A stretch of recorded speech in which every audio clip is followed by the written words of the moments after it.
Hi friends, ఇప్పుడు స్క్రీన్పై కనిపిస్తున్నటువంటి ఇమేజ్ చూస్తే మీకు అర్థమై ఉంటుంది ఏ విషయం గురించి నేను మాట్లాడుతున్నాను.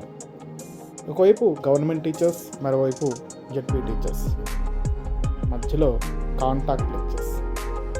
మనకు కథ తెలుసు, కోతి రెండు పిల్లుల కథ. దానిలో జరిగినట్లుగానే ఇక్కడ కూడా జరిగింది కదా. గవర్నమెంట్ జెడ్పీ టీచర్ల మధ్య ఐక్యత లేకపోవటం వల్ల కామన్ సర్వీస్ రూల్స్ అనేవి సాధించలేకపోయాం అన్న విషయం వాస్తవం. ఫలితంగా అటు గవర్నమెంట్ టీచర్స్కో లేదంటే ఇటు జెడ్పీ టీచర్స్కో దక్కాల్సినటువంటి ప్రమోషన్స్ అన్నీ కూడా కాంట్రాక్ట్ టీచర్స్గా పనిచేస్తున్న వారు రెగ్యులర్ అయ్యారు. సరే, వాళ్ళు చాలా కాలం నుంచి పనిచేస్తున్నారు, వాళ్ళని రెగ్యులర్ చేయటము లేదా అనేది సమంజసమే, కాదంటే దానికి వ్యతిరేకం కాదు. కానీ వాస్తవంగా అవి దక్కాల్సింది ఎవరికి?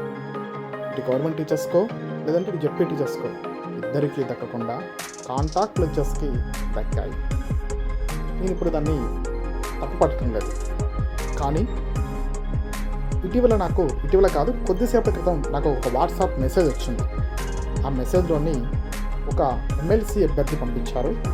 వారు ఒక సాధించాల్సిన డిమాండ్ అని చెప్పని ఒక అంశాన్ని ప్రస్తావిస్తూ నాకు ఆ పోస్ట్ చేయడం జరిగింది. అదేంటి ఇప్పుడు మీకు చూపిస్తా చూడండి.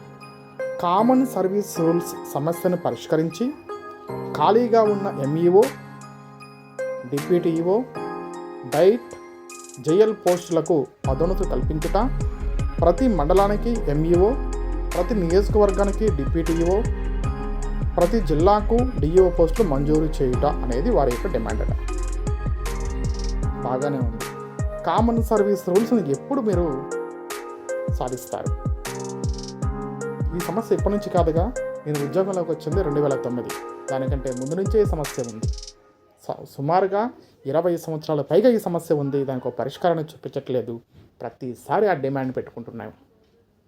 ఇలా ఎంతకాలం డిమాండ్ పెడతారని నేను ఎమ్మెల్సీలుగా పోటీ చేసినటువంటి అభ్యర్థులకి ఈ డిమాండ్ పెట్టిన సందర్భంలో నేను అడిగేటువంటి ప్రశ్న ఏంటంటే, దీన్ని సాధించేటువంటి విధానం ఏంటి? దీని పట్ల మీ వైఖరి ఏమిటి? మీరు ఎట్లా సాధిస్తారు? ఈ సమస్యను ఎట్లా పరిష్కరిస్తారు? పరిష్కరించి ఎలా ఎంఈఓ, డిప్యూటీఓ, డైట్, జేఎల్ పోస్టులకు పదోన్నతులు కల్పిస్తారనే విషయాన్ని స్పష్టంగా తెలియచేయాల్సిన అవసరం ఉందని ఈ సందర్భంగా మీరు ఎవరైతే రేపు ఉపాధ్యాయ ఎమ్మెల్సీలుగా పోటీ చేస్తున్నారో ఆ అభ్యర్థులు సమాధానం చెప్పవలసినటువంటి అవసరం ఉంటుంది. తమ పాంప్లెట్లో, తమ యొక్క కరపత్రాల్లో ఆ విషయాన్ని ప్రస్తావించినట్లయితే మీపై ఉపాధ్యాయుల ఓటర్లకు మాకు సరైనటువంటి నమ్మకం కలుగుతుంది అని ఈ సందర్భంగా నేను ఉపాధ్యాయ మిత్రులు కూడా తమ అభిప్రాయాలను కామెంట్ రూపంలో తెలియజేస్తే భవిష్యత్తులో ఈ సమస్యను ఎలా పరిష్కరించుకోవచ్చు అనే దానికి సంబంధించినటువంటి ఓ ప్రణాళికను తయారు చేసుకున్నటువంటి అవకాశం ఉంటుందని ఈ సందర్భంగా మిమ్మల్ని అందరినీ కూడా అభ్యర్థిస్తున్నాను.